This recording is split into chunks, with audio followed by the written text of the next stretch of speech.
我们在谈那个 innovation, right? The Chinese do have a name for innovation. Yeah. So David, you were part of the original investment team actually in Tencent way back when. We first met in '97 actually. Yeah. And I hate to say, David was an intern for me. I Well, should have followed him, but anyway, it goes that's another beyond that. I used to crash your couch. That's right. Still available, by the way. That's a long story, but for any students that are wondering how you ever get to China, you need to find someone with a couch.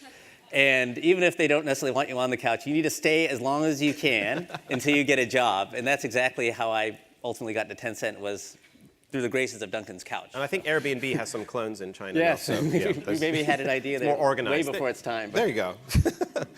So you really joined, as we've heard this morning, actually, people were talking about Weixin. They were also talking about Alipay. We're going to be exploring some of how this came about. But Tencent really is sort of, you joined when I think there were 24 people in the company. About 45, yeah. 45, sorry. 45 and then is went to 24,000. like 15 here, so. Right. And now you're 24,000 in China as well. Now you're here in Palo Alto. You're a few blocks away. Yeah, so I'm based in Palo Alto. I've been part of the executive team for a long time. And I guess, just to really briefly try to explain my role. Sure. Been part of the executive team from the beginning. And then I'm like since the very beginning, I was like the non-Chinese person in the Tencent executive team. So the token Lao Wai. Yeah, the token Lao Wai. Sure. And I felt like I was always going to be the token Lao Wai, no matter what, no matter how good my Chinese was or whatever, no matter how friendly I was with China Mobile, shaking hands every day. You married a Chinese woman, that's good. It was a starting point, yeah. But so I figured, well, let me take advantage of the fact that I'm not Chinese and I'm probably never going to master it like a Chinese person. So instead of staying in Shenzhen, I very early on, 2001, I moved out here. And I just always have saw my role as trying to inject very unconventional ideas into our executive team, making people uncomfortable, trying to push us to do things that we may not have otherwise thought of doing. And if I feel like the company, like the ideas are getting stale, then I always try to make myself heard. So there's no actually good title for it. I'm just called Senior Executive Vice President. I used to be called the international guy, but I think... What's your title in Chinese, apart from 老外?什么高级执行副总裁之类的。Right. 对，高级执行副总裁，总办的王大伟。Wang Dawei, or DW. Okay. So that's me. Thank you. Yeah. If it sounds amorphous, that's because it kind of is sometimes. But because you were in really from the beginning, 45 people is pretty much the beginning. You were able to kind of create this role and create this, as you said, you were offering challenges, I guess, to orthodoxy or So you were kind of part of the furniture from the beginning of the company in a way. Yeah, right. That's right. So that's different from a Chinese company that's sort of grown quite big. And then thinking about international, you've always had that international strain. Yeah, so let me just explain that we'll talk a bit more there, about if you don't mind. Well. So I think this is really where we're going, but it's taken so many years to get there. Something that you think will take 3 years sometimes takes 10. We've seen that with the internet. People got very excited about the internet, the bubble in the late 90s, and then took a while to really come to fruition. So I think the same is kind of the case for Chinese internationalization and Tencent's internationalization. Things that I thought would take 3 years are taking more like 20 years, but they will happen. And when they happen in a very big way, just like we were kind of disappointed in 2000. The internet didn't happen the way everyone expected, but now our entire lives are really being structured by the internet. So these things do happen. To me, it was very simple. Tencent in the future and other Chinese companies like Alibaba and Alipay should be a little bit like the way we view Samsung or Sony or Nintendo and these great other Asian companies China. that have kind of really become accepted worldwide. I think when my kids play a Nintendo Wii, they don't really think of it as a Japanese device, and they don't really think of it as Nintendo. They think this is an American brand, or it doesn't matter. And I'd love to see the point where Chinese companies get there, where we're kind of just another great brand. And then maybe when people ask themselves, why is this product so good? They're like, because it's Chinese. Because the Chinese guys do this, they're really good. And that comes later, right? When you ask, why is Sony so great? It's like, they're really good, So for cooking, they're there, Yeah. But, right, yes. Anyways, we're Chinese. So that's the dream. I think increasingly that seems like something that's happening now, but it takes time. But one of the challenges of emerging from China is that China is so vast and so big. Why bother, even trying in a place where you don't have a home court advantage, right? This has been definitely the case for some of the state-owned enterprises like China Mobile, which has a small percentage of a company in Pakistan. Yeah. It's tiny, but in the internet, perhaps things are a bit different. Yeah. Well, so why even try? Boy, well, some it's things good for you like, because you know it's what? a job, right? Sometimes it's just vision. It's like this is personally what I felt really strong about as a vision for me, you see, I thought it was very simple. Like China was closed off from the rest of the world pretty much, this is objectively speaking, till 1978. And then it's been emerging onto the international scene increasingly rapidly since 1978. And the only reason why you don't have all kinds of great, successful Chinese corporations around the world now is just because they're kind of catching up late. You know, everyone's starting from 1978. It was a closed economy. And so for myself getting involved in China, it was very clear that it was just a matter of time before China was like everyone else with all these amazing companies around the world. It was kind of artificially cut off, and it's just taken more time. But a very important factor to add to that is the scale of this economy is no joke. I mean, we all know the numbers, 1.3 billion people. If you can be successful in China, you're going to have very significant capital scale, very significant users, very significant experience. You know, like when we iterate in China, we're dealing with all kinds of demands across the country with all kinds of users. And often the users don't have the kind of per capita income that they have here.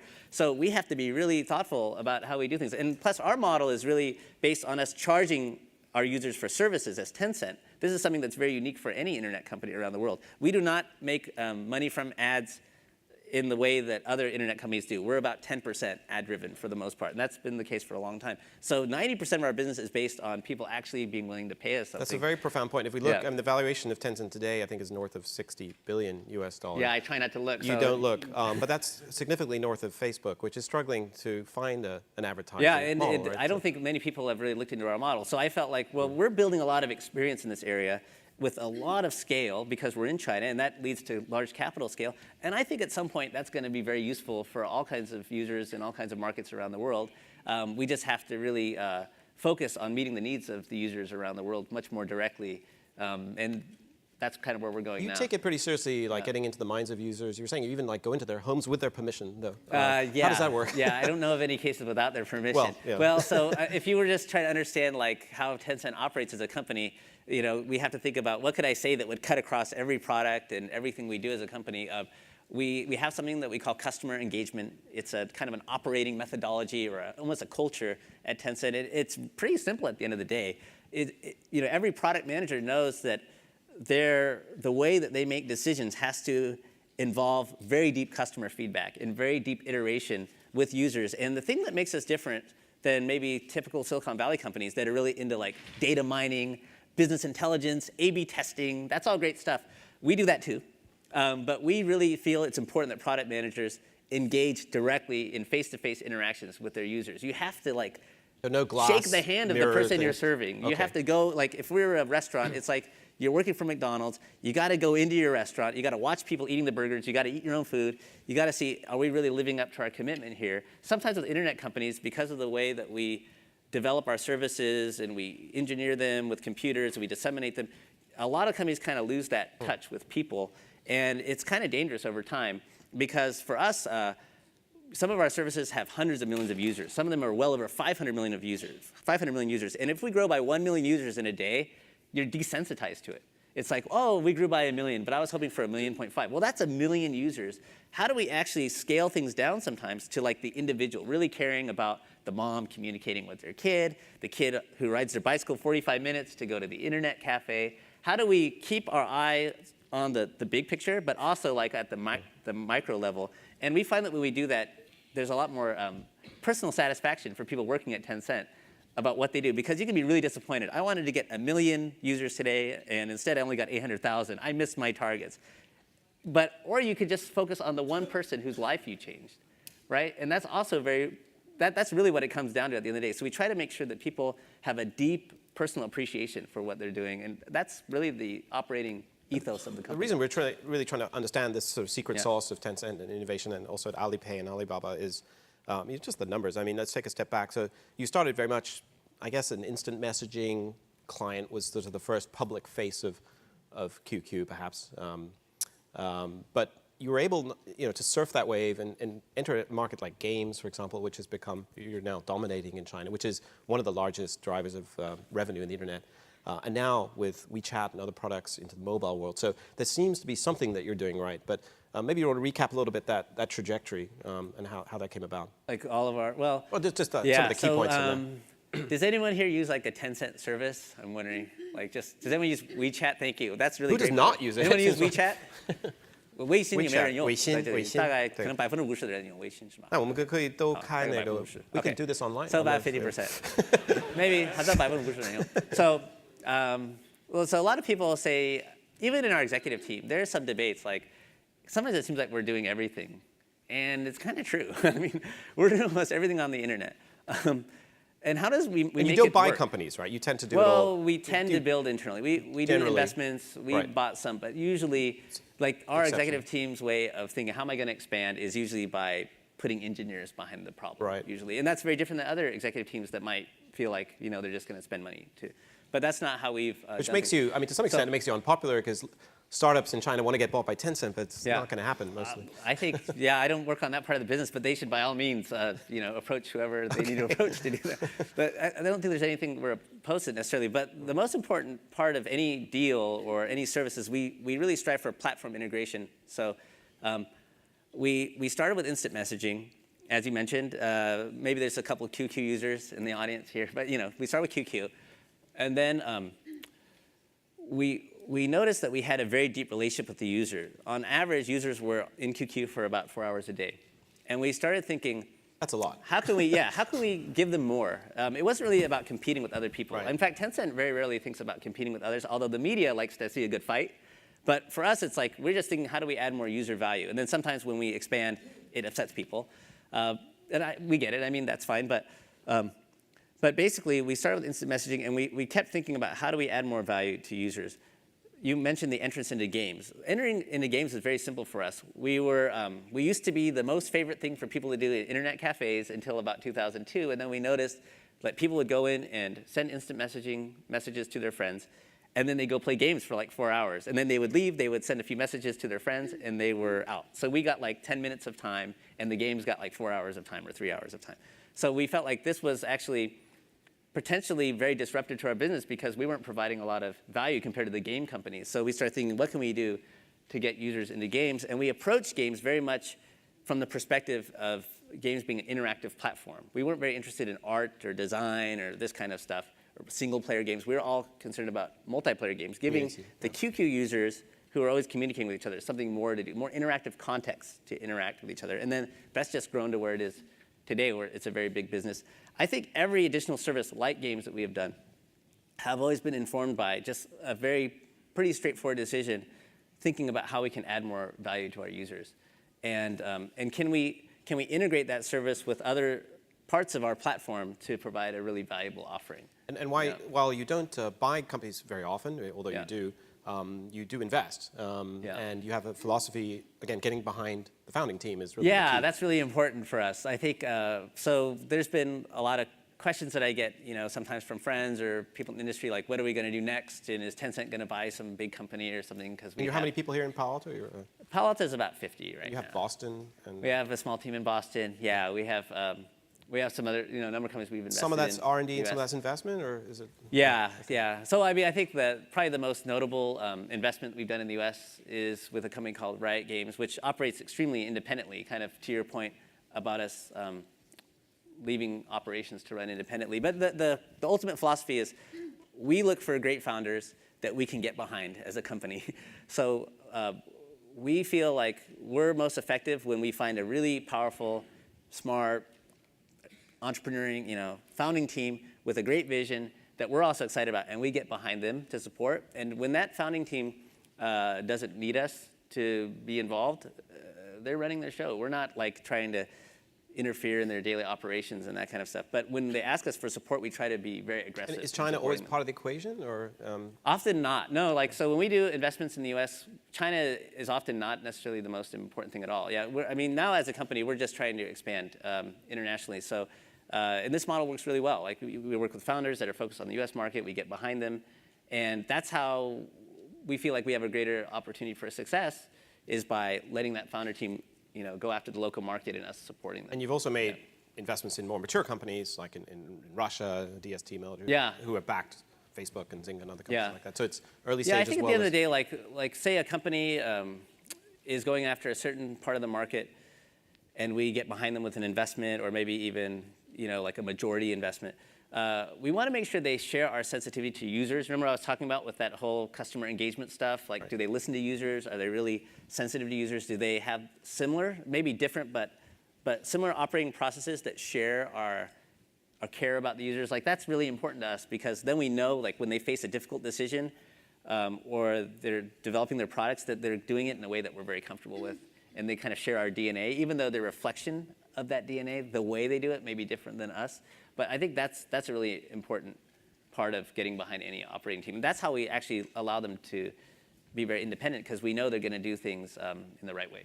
You said earlier that you've acted always to sort of challenge the orthodox thinking and things like that. How do you sort of disseminate that through the company? Do you bring people Well, I from don't know if anyone else would agree with that at Tencent. Maybe they would say I'm not very effective. But no, yeah, there's no easy way. Probably. Do you cycle people from Shenzhen through here? Yeah. So we have nothing formally, but people visit here all the time. Okay. Usually it's when I go back and I do like some internal talks with our staff, or certainly in our executive meetings. People will expect something kind of outrageous from me sometimes. Right. Like, that's kind of my role, is to make some outrageous claims. Like, are we seeing more outrageous people, hopefully, coming through the Chinese education system as well? I mean, you talked earlier that you have this ability to get a lot of engineers on certain products, but in terms That's of... such a sensitive issue to talk about the Chinese. I mentioned the Chinese education system at one of our internal meetings recently, and this was the part of the talk that really got everyone so excited, because I think there is a sense in China that people would really like to see more innovation in the education system, because I think it's... I wasn't educated in China, but I spent a little time in Asia. Your Chinese is pretty good. We'll show that later. Yeah, but there's a sense that's very top-down, yes. and that the top-down approach is not conducive to a lot of like open, lateral, up, kind of bottom-up thinking. But isn't internet changing that? Because even though the formal classes are the same, all the kids are on QQ, right? So, and they're doing stuff. I think the education system is remarkably resilient to that. Okay. Because I think phones, it's very right? top. Like, the interesting thing is that the kids that are getting the top-down education, I'm probably annoying some people by talking about this Good, now. that's what we're here to do. We didn't go through it ourselves, but I'm sensitive to that. But they go home, and if they have access to the internet, then they're getting all kinds of information from other sources. So I think you are getting a blended model. But I just think this is a great challenge for China overall, because I think China's next big challenge is to come up with the next iPad, the next SpaceX rocket that not just make it, commercializes but design space. it, right? Yeah, I mean, to actually be the Apple of the Right. future. Like, I'd love to see Tencent evolve into that kind of position, or maybe a peer company like Alibaba. I think that's where we need to go, is to truly do what do we call them? Products or services that blow people's minds, that maybe hadn't been seen in any similar form around the world, and people would love these services. And I think that's how it's great for China, it's great for the world. I think that's how China really gets to the next step of development. But how do you get there? How do you get another Steve Jobs? How do you get someone with that kind of vision? And I think you need to give them the space to do kind of crazy things somehow. And I don't feel like the education system, honestly, typically gives people that kind of space. I have a music program of mine in Sichuan province in the Jiaqiu, 就是那个地震的Jiaqiu, the earthquake zone. It's kind of a philanthropy project of mine. I wanted to teach people rock and roll music, and I mean, it's going now, but there's been a lot of challenges just to give the kids a chance to play music. Give them an hour a day or an hour on the weekend to play guitar. I bought like 50 or 100 electric guitars, and like all these drums and basses. Probably on Taobao, but we'll get to that. And I'm certain. You bought them on Taobao, sorry.